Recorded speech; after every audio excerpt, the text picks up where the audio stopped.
Bonjour et bienvenue dans cette nouvelle histoire des contes de Monte Crypto. Aujourd'hui, nous allons découvrir ensemble l'un des plus importants hacks de l'industrie des crypto-monnaies. En 2016, 120 000 bitcoins s'envolaient d'un des plus gros échanges de l'époque, Bitfinex, lésant en partie les utilisateurs de l'exchange.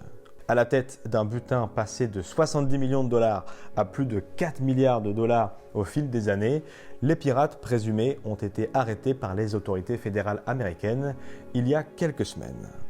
Avant de plonger au cœur de cette histoire qui a à jamais marqué les esprits des fans des crypto-monnaies, laissez-moi vous présenter notre partenaire du jour qui est tout trouvé pour cette histoire, Ledger.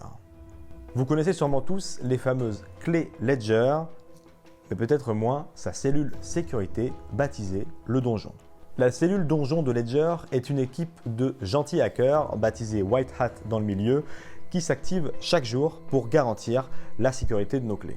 Le Donjon passe ses journées à analyser chaque partie du système pour s'assurer qu'il n'y ait pas de vulnérabilité. Cela inclut la recherche de comportements inattendus dans les systèmes de Ledger et l'examen des interfaces du point de vue d'un pirate informatique. En recherchant constamment des vulnérabilités, le Donjon est un élément essentiel de l'infrastructure de sécurité permettant à Ledger de garantir une certitude absolue lors du stockage des fonds.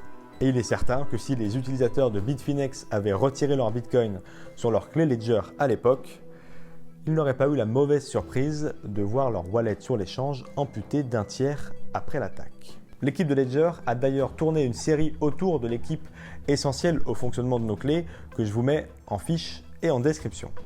Un documentaire passionnant pour voir les dangers qui menacent nos précieuses clés et comment le donjon nous en protège. So here you are in the dungeon, On est au donjon. On est au donjon. and dungeon is the product security team of Ledger. On y pratique tout un tas de techniques de hacking. La particularité du donjon, c'est que c'est une équipe en sécurité qui a un très haut niveau d'expertise, à la fois en sécurité logicielle et en sécurité matérielle. Prenez place, installez-vous confortablement et plongeons ensemble dans l'histoire du hack de Bitfinex et des bitcoins les plus surveillés du monde depuis plus de 5 ans. Manhattan couple is charged with conspiracy to launder $4.5 billion in stolen Bitcoin. Russell Khan, the Versace better win. Come real far, but don't know where I'm headed. 34-year-old Aaliyah Lichtenstein and his wife Heather Morgan were arrested this morning.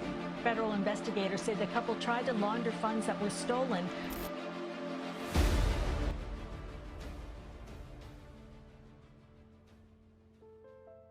Cette histoire remonte en 2016. Le mois d'août de cette année, la communauté découvre Médusé, le piratage de la plateforme d'échange Bitfinex, l'un des plus gros échanges de cette époque. Le hacker a réalisé son larcin en effectuant 2000 transactions non autorisées vers un seul portefeuille. Butin de ce vol, près de 120 000 bitcoins d'une valeur à l'époque d'environ 70 millions de dollars, ce qui représentait environ 15% du volume de transactions quotidien à cette époque. Immédiatement après, le cours du Bitcoin chute de 20%, faisant chuter la valeur totale des Bitcoins volés de 70 millions à 58 millions de dollars pour 480 dollars l'unité donc. Après avoir appris la violation, Bitfinex a interrompu tous les retraits et échanges de Bitcoin. Les clients de l'échange, même ceux dont les comptes n'avaient pas été cambriolés, ont vu leur solde de compte réduit de 36% et se sont vus créditer des jetons BFX, le token de la plateforme, au prorata de leurs pertes. À ce moment-là donc, un tiers des wallets de tous les utilisateurs manquaient à l'appel. À ce moment-là, deux questions sont pendues à toutes les lèvres. Que vont devenir ces bitcoins dérobés? Et bien sûr, qui est à l'origine de cette attaque?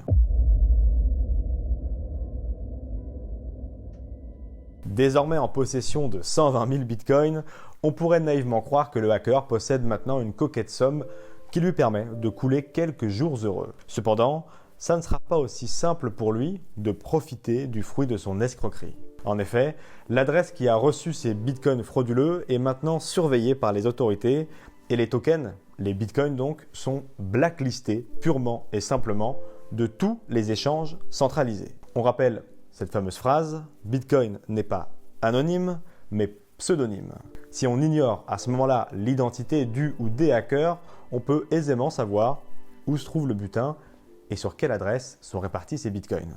Seule solution à portée de main pour dépenser une partie de son butin, le pirate passera sur Alphabet, une plateforme de marché noir semblable à Silk Road, dont nous avions d'ailleurs fait une présentation lors d'un précédent Monte Crypto, afin de dépenser ses bitcoins volés.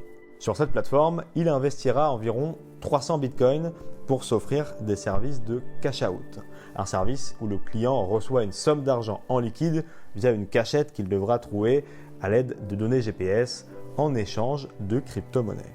Lorsqu'Alphabet sera fermé par les autorités, le hacker s'offrira à nouveau des services de cash out sur une autre plateforme, Hydra, qui est l'équivalent russe d'Alphabet, pour une valeur estimée entre 4 et 500 bitcoins.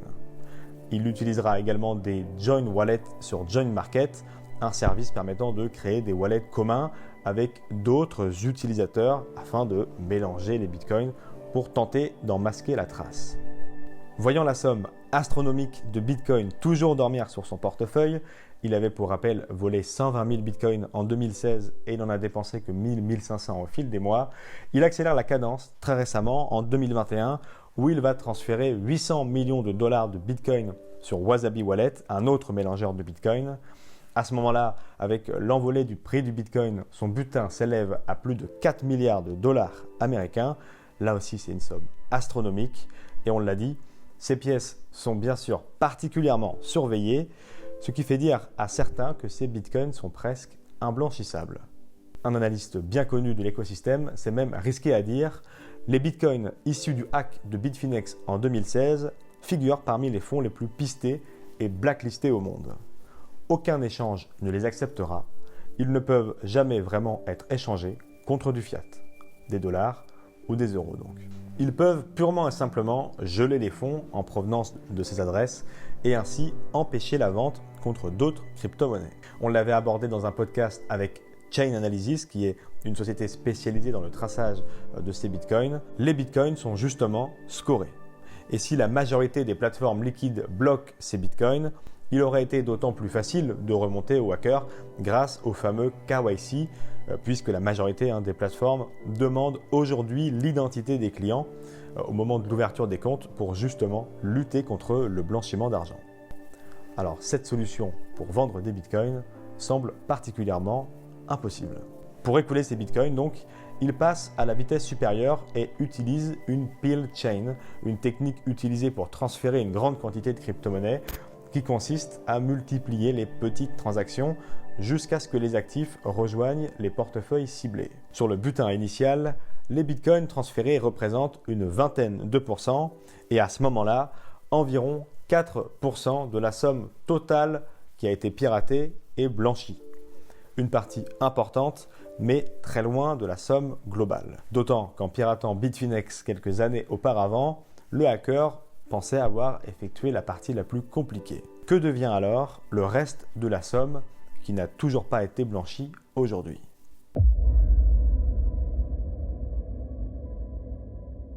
Si vous n'étiez pas présent dans les parages en 2016, vous avez sans doute vu passer cette histoire et cette actualité il y a quelques semaines sur vos écrans. Et pour cause, le 8 février 2022, le département de la justice américaine publie un communiqué officiel sur son site internet. On apprend à travers ce document l'arrestation d'un couple marié d'influenceurs suspectés d'avoir participé au piratage de 2016. Ilya, surnommé Dutch, est présenté sur ces réseaux comme un investisseur, codeur et entrepreneur de la tech. C'est lui qui contrôlait le portefeuille sur lequel ont été saisis les bitcoins. Morgan, sa femme quant à elle, autoproclamée crocodile de Wall Street, était connue sur les réseaux en tant que rappeuse. Le couple excentrique utilisait les bitcoins volés pour acheter de l'or, des cartes cadeaux au Walmart et très récemment des NFT. Parmi les 120 000 bitcoins volés, qui ont été valorisés à 4,5 milliards de dollars lors de l'arrestation, le département de la justice américaine a pour le moment réalisé une saisie de plus de 90 000 bitcoins, ce qui représente 3,6 milliards de dollars.